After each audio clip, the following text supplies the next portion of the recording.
Hi, everybody. Welcome back to another episode of the Opposite of Cheating podcast. Um, I'm David, and I'm here today with old friend and colleague, Dr. Kelly Ahuna, who is the Director of Academic Integrity at the University at Buffalo, which is part of the State University of New York system. Known Kelly for a long time through the International Center for Academic Integrity, and she's now on the board and has been for a bit. We're delighted to have you here and delighted to have you at ICAI. Thank you very much. Happy to be here. Oh, awesome. I really appreciate your time, and I'm really looking forward to talking with you about all of the things you've been up to in Buffalo over the past few years. For those of you that don't know, the University of Buffalo has one of the most active academic integrity programs in the country, and it really is up to Kelly and her colleague Loretta, who've done just tremendous, innovative, interesting work, as well as the hard slog of academic integrity. So I know people are going to be really interested to hear what you've been up to. So why don't you tell us a little bit about yourself and the context at the University of Buffalo? Sure, happy to. Thank you. And thanks for saying those nice things about us. We really do work hard. In 2019, the University of Buffalo started an Office of Academic Integrity that had done the McCabe survey and self-study around academic integrity, how faculty felt, how students felt, sort of what we needed. And one thing that arose from that was the need for a centralized office. So there was some discussion about if the office was going to go under student affairs or academic affairs, and it landed under academic affairs, which I think is actually important to kind of the work that Loretta and I do together and what our mission is. When I was selected to be the inaugural director, I came from 20 years of having been faculty. I used to teach critical thinking and study skills for a number of years, and then I taught teachers. And so I think that my sort of past commitments to the learning process and the teaching process have been really helpful, as Loretta and I have done a lot of educational prevention and outreach with students to sort of bring that background to it. That's great. Do you also own the process, or is that something that's handled outside of your office? We own the process. The policy dictates that faculty must have a consultative resolution meeting with the student when they have a concern. And the faculty member, if they decide that dishonesty occurred, they must report to the office and they choose the penalty. So my office kind of processes all cases, handles all appeals. We do a remediation process with first-time offenders who want to clear their record. So there's a lot to it, but the faculty own it first and then they turn it over to us. Great. That's informative. I think one of the things that a lot of folks listening who are not academic integrity folks are not entirely clear on are what are the options for policy and more importantly for practice within academic integrity. A lot of the folks listening today are probably AI folks mostly, but the way we respond to violations, regardless of the technology that's used, makes a huge difference in the ultimate outcomes at the both individual and institutional level. Yes, and honestly, when AI became a threat, we didn't really change very much. We added in parentheses to our charge of falsifying academic materials, we added or technology. And that was it, because to us, it's the same, the value is the same, that you're completing your work as expected. And there are lots of ways to violate that value. And AI is just one of them. Absolutely. Have you changed the communication around what you're telling students regarding the ways that they can or cannot violate the policy? Well, we have a sort of homegrown 30-minute online module that new students do when they get to UB about academic integrity. We made it before generative AI was a thing. And so we've gone back and we've added a scenario around AI. And this summer, we intend to put in some more messaging about AI. So we've sort of focused on it as an example because it is the most prevalent kind of case we get now. But it hasn't taken over everything. I makes a lot of sense to me. I think a lot of students or maybe even a lot of faculty have a sense that AI as the dominant way of committing misconduct is somehow different and somehow it's the first time there's ambiguity. But I think those of us who've been in the trenches know that students have always found the ambiguity in the policies, either intentionally or because we haven't quite clarified it for them. Yes, agreed. Agreed. So what's your first memory of encountering this idea of academic integrity? Was it in this position or was it during your teaching career? I mean, as a person, it was when I was in fourth grade and I cheated on a science test. Ah, Um, yeah, there was another student who I won't name who was messaging to me across the room that he wanted me to give him an answer. And so I walked to the pencil sharpener and dropped a little piece of paper with the answer on it. And I got in big trouble from both my teacher and my parents. And sort of I mean, it's a really big childhood memory for me of how much trouble I was in and how important it was to make sure that that student's science test reflected what he knew and not what I knew. By the way, science was not my best subject, so I don't know why he picked me to ask for an answer. But then, of course, obviously, when I started teaching, because I did get certified to teach high school English, I only did my student teaching semester. But even in that time, students were turning in papers to me that were clearly plagiarized, had taken work from other people. And so I felt like it was always a responsibility of being a teacher. And even now, I talk to a lot of faculty groups, and sometimes faculty will say things like, I don't want to be the police. It's not my job. I don't want to spend my time catching students. And I really push back on that because I feel like part of teaching has always been the assurance that the learning is happening or that you're appropriately assessing if the learning is happening. Obviously, the threats are bigger, maybe the quantity is more, but I think the commitment from the instructor side is the same. I completely agree. I also think that the nature of what does it mean to assure learning and to learn in itself is changing. And I think part of the reason people are resisting dealing with it is because it's going to require major philosophical changes. It's not just a new kind of plagiarism. It's really a different thing. Right. It really is this idea of like, what is co-authorship and Yep. can co-authorship be something that we accept and so on. Yeah. A lot of questions. What's the difference between offloading um, something important and something unimportant? How do you know when you're not teaching them or when they're not learning? Right. Because AI is going to be part of their learning process, right? We can't just say, yeah, don't do that. Prohibition Right. doesn't work. I think we have all found that. Right. I think we're having a lot of trouble with where the boundary lies for this. And, faculty will say things to students like, you could use the tools to brainstorm, but not to write. And we know the nature of the tools are that they always ask you a question. So if you go to it and you say, help me brainstorm, 5 ideas for a paper for this law class, and then it gives you five and you say, I really like the third one, it will say, would you like me to make you an outline? And if you say Hmm. yes, it will say, would you like me to give you examples? And like what yes answer is crossing the line from brainstorming to writing. And I think that's really hard for many people to answer. I agree. And I also think that this is not inherent in AI. This is happens because AI companies have chosen to make it as sticky as possible. I mean, they're selling a product just like everyone else. Yeah. And so of course they wanted to there's a reason why Netflix videos start the next episode as soon as you finish the last one. They want to keep you watching Yeah. Netflix. Yep. Same thing applies. And there's nothing wrong with it except that it's a problem for us. And the flattery of it. Like these are really great ideas. You have, like that. Yeah, and some products are more obsequious than others. Mhm. Some of Agreed. them are just like, you could say literally anything and it'd be like, that's great. You're a I genius.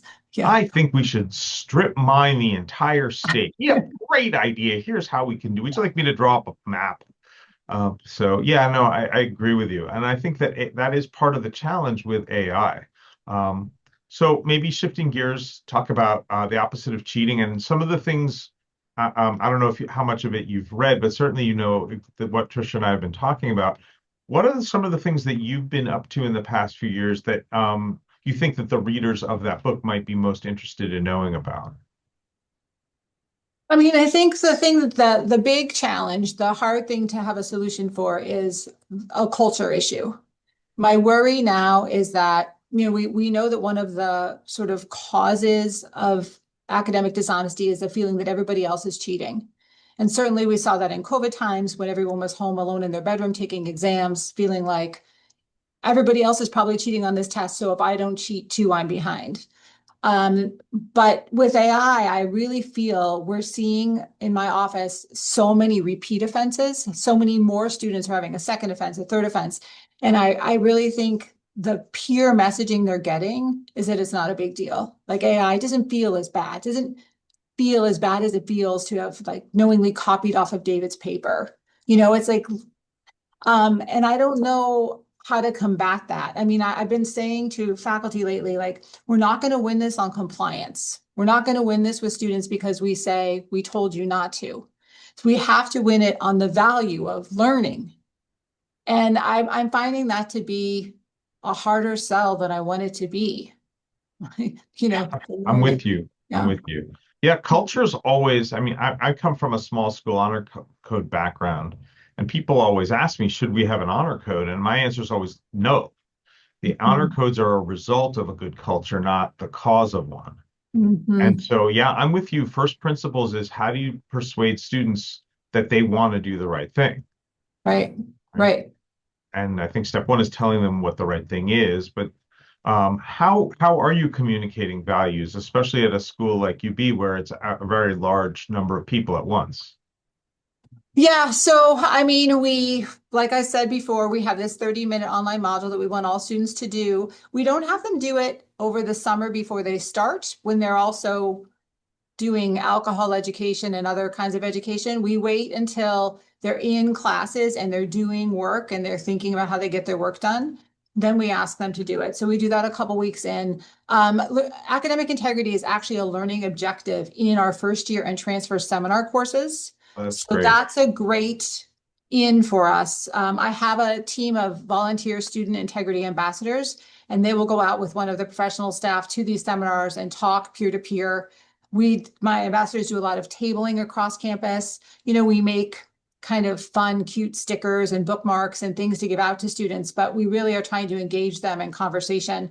My ambassadors will put up a question on a piece of butcher block paper, like, do you think we should be allowed to use AI, or, those kinds of, just to get student engagement. And, honestly, they sometimes get a lot of pushback from students who are argumentative or just want to be argumentative for the sake of it. And it's really a good, I think, practice to hear peer to peer why these students value integrity so much that they're giving their time to the value. So we really, the more the older I get, the more I think me selling it is not nearly as compelling as peers selling it. Yeah, I agree. And although I do think that faculty have a place in tone setting in our own courses, but I also agree. I try to do peer-to-peer communication about it in class too. I think that's one of the big challenges. We all want to keep going on this conversation after that first semester, but it's really hard. We're all really pressed for time and resources. Yeah, I think the discipline specificness of it is important too, to come from faculty. For faculty to sort of explain, like, how is it important in geology? Why is integrity a value in geology, versus political science versus accounting, whatever it might be. And I think that has to come from the faculty, because that can't come from a centralized place. Absolutely.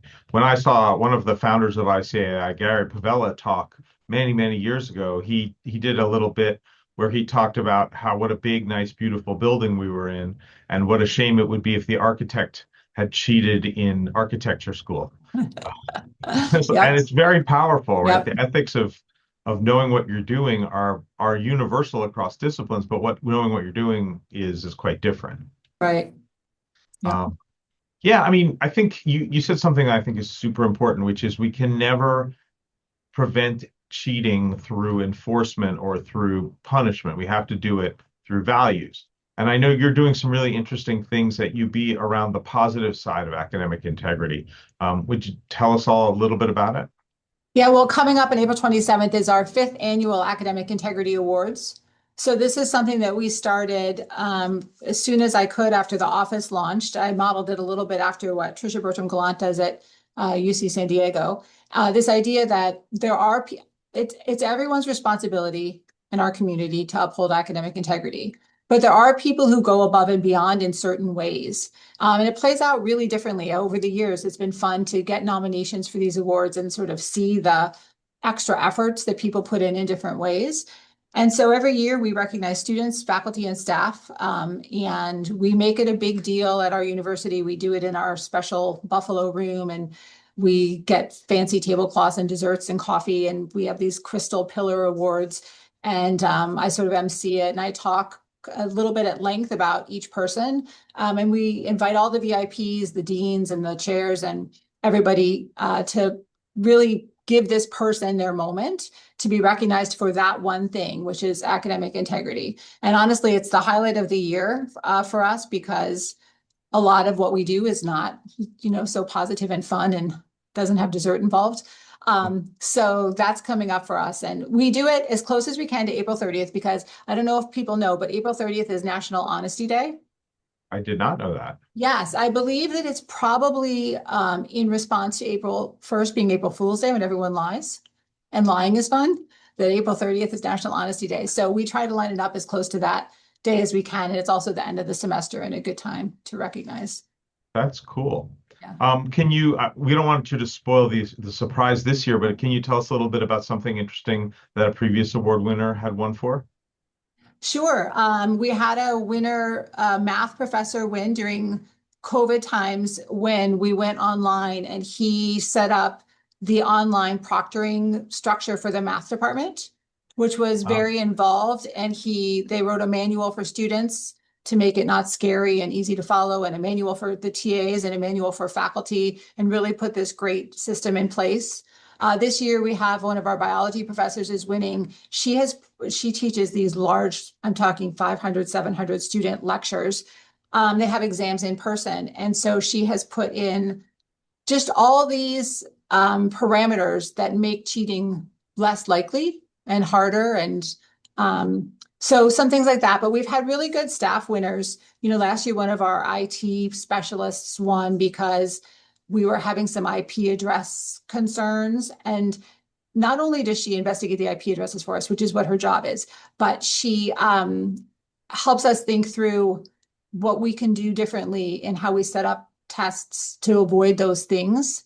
So so we've had a really interesting bunch of award winners over the years. And students, we had a student who volunteered to start a dental in our dental school. They didn't have any sort of student academic integrity organization, so she started one without Wow. ever talking to any of us. She just, started it and she won. So those kinds of things. That sounds amazing. It really is nice to be able to celebrate those sorts of things. It is. It is. So, so from your spots talking to faculty across campus, what Yeah. kinds of things have you seen that you might give as advice to instructors or instructional designers or to other folks looking to start an office like yours? Yeah, I mean, the first thing I would say to faculty is, faculty, I think, have to know what they're dealing with. So I think they need to play around with the AI tools themselves. I always tell students, if your professor says you're not allowed to use AI on this, and you think there's a tool that would really actually help me learn, do this better, talk to your professor about it, because your professors are learning too. And I think we have a huge gap right now in conversation between students and instructors.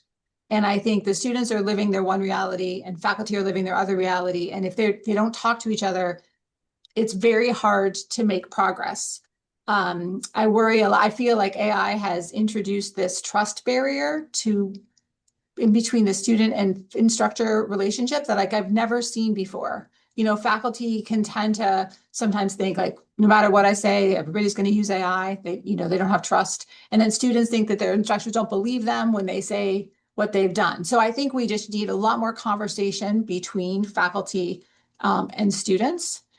And I think, in some ways, academic integrity is everybody's job. Every student, every instructor, every person who's here, it's all of our jobs. But also, if you're an institution that doesn't have an office or a person, it's also really good to make it someone particular's job because they put in the time every day this is all I think about every day, is how we can make sure that learning is happening at our university.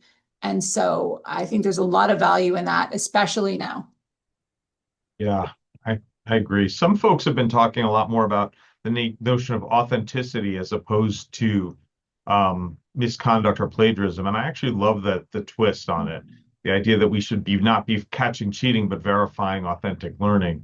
It's just a Mhm. much more sensible way of thinking about what we're trying to do and make it a lot less like playing whack-a-mole.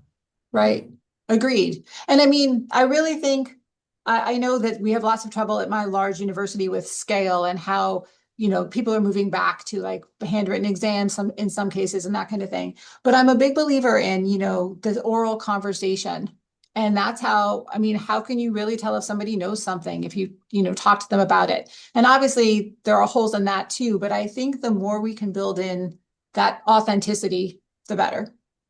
I agree. I actually will put in a pitch I often do for oral assessment, whether it be an actual oral exam or something like a very unstructured presentation, things along those lines.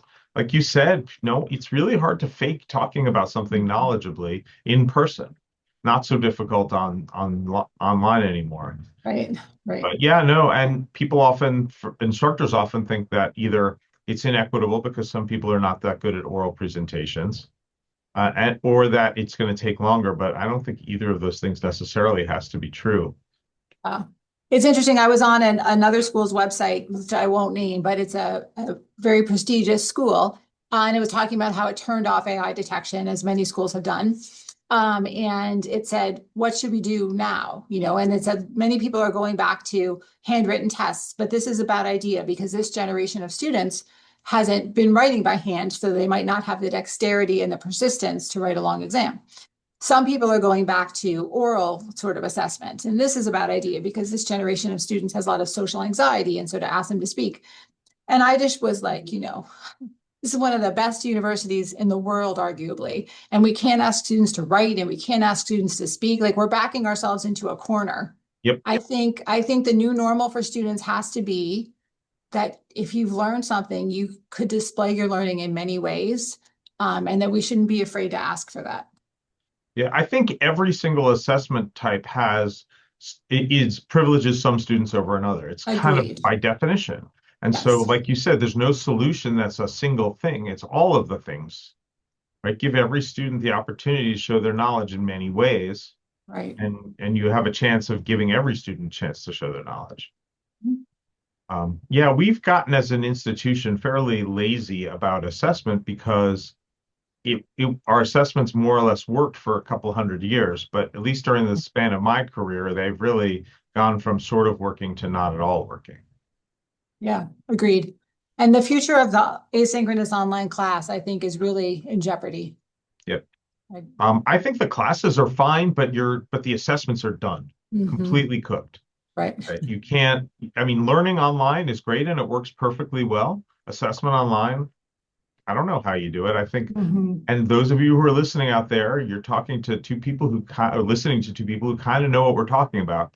If we tell you that it's not working, trust us, it's not working.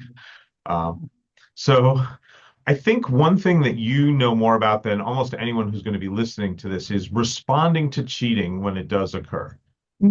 So can you tell us a little bit about what you do in your office and also what you do to help faculty when you train them? Sure. From the student side of things, we have a sort of elaborate remediation process built in so that undergraduate students with a first time, what we call non-egregious offense, which honestly is most cases, can opt to clear their record with our office. They have a confidential FERPA protected record with our office. It's not shared or public facing. But if they're ever applying to grad school or for jobs and they ask for access to their records, this is in their records.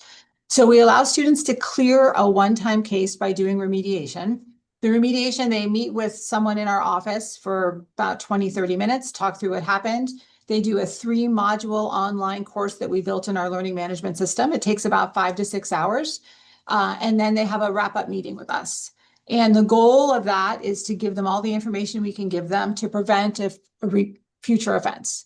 And for them to see how, I mean, my favorite thing about the remediation is that we walk them through 8 different scenarios in one of the modules, and we ask students to talk about the offense in the scenario, the most likely sanction, how it would affect the student beyond the sanction, and how it affects other people in the community.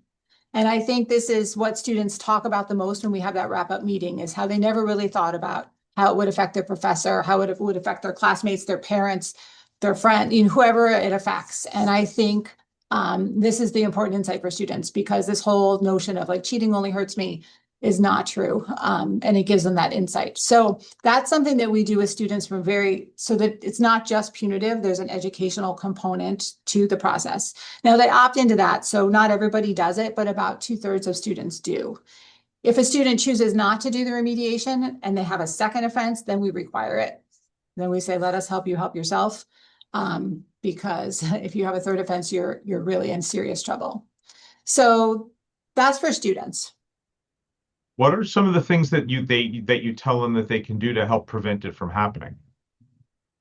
So that they don't in the future Yeah. have a case. Yeah. So a lot of resources. We have the third module of this is all about like existing authorized resources that the university has that they could use, which, we're 32,000 plus students, and you can't believe how many students will say, I didn't know we had a tutoring center. I didn't know there was a center for help in writing. So showing them the authorized sources, but then also I think there's a part of this process where they walk through like in the moment of stress and you extrapolate out. I used to teach critical thinking. So like you extrapolate out your consequences. As painful as it is to know you're going to do poorly on this one thing, it's not as painful as it is to have an academic dishonesty case. In so many ways, there's so many peripheral things to an academic dishonesty case. And so trying to help them know that there will be future moments of stress, guaranteed. I mean, learning should be hard, right? So the next time you find yourself in that hard situation, to be able to extrapolate out your consequences and make a different choice. So a lot of it is around decision making. That's great. Yeah, I definitely feel like that the productive stress or productive tension is at the heart of education. Anything Mhm. worth doing is going to be somewhat difficult. Right, right. So what do you tell faculty? How do you help them us help them? Yeah, so I've actually been doing a little bit of a roadshow with faculty with a person in our Center for Teaching and Learning. And we sort of tag team it because she does an AI part and I do my AI part. It's like our two different AIs. Hers is artificial intelligence, mine is academic integrity. But this idea of first exposing faculty to what the threats are, because I don't think most of them know. Like we've been talking about agents, and Yeah. we show a video of how an agent works in an LMS to get work done for a student, and people are horrified. And then we talk about, okay, well, at least for now, you can tell by time on task.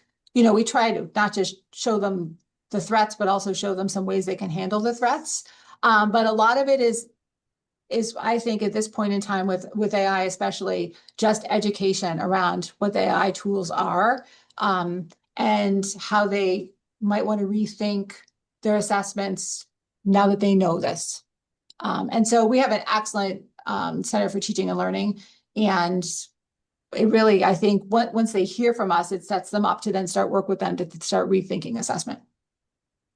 I think rethinking assessment is hugely important. When I talk about it, I talk about that's a big part of what I talk about. Talk about learning objectives too. Yep. What you're going to ask students is going to change as AI can do certain things trivially. Right. For Um, sure, for sure. And we have to be flexible. I just went to a workshop on resilience the other day, and I was taking frantic notes about resilience and this idea that I didn't know anything about resilience, but there are three kinds of resilience. There's natural, adaptive, and I forget what the third one's called, but it's like, deliberately learning to be resilient. And I think this is important for faculty because, the faculty sort of role has changed because of AI. And I think how we respond and react and not lose all the joy in teaching is really important. I agree, and this conversation so starkly highlights for me how so many of us out there have very different jobs, right? My classes tend to be about 20 to 30 students. Right. And that sounds easy to someone who teaches 300, and it is in some sense, but I do have the ability and then the expectation to give those students a lot of time and attention. Mm. Whereas if you have 300 students, you wish you had time to give them time and attention, but you are worried about scale and you're worried about broad communication. We all have jobs that with the same title but different needs and goals. Right. Agreed. And that makes, I mean, the challenge is same. The challenges are the same and different too, based on Mhm. the context of the class and so many variables. Yeah. Absolutely. Well, as we wrap up, is there anything we haven't talked about that you would like to make sure to get in here? Because both of our audience members are going to be really interested. Um, Honestly, not that I could think of. I would just say for anybody out there doing academic integrity work, I think it's a tough time. It feels overwhelming. There's only so much you can do in a given day. And I think, we can't give in. Like this is the time to keep our eye on the value of integrity and learning and why these things are important and try to sort of be the vocal piece for that as the universities are finding their way. I totally agree. And I think that the positive approach that you're advocating goes a long way to helping us be resilient and be positive and keep up the hard work that we're all describing.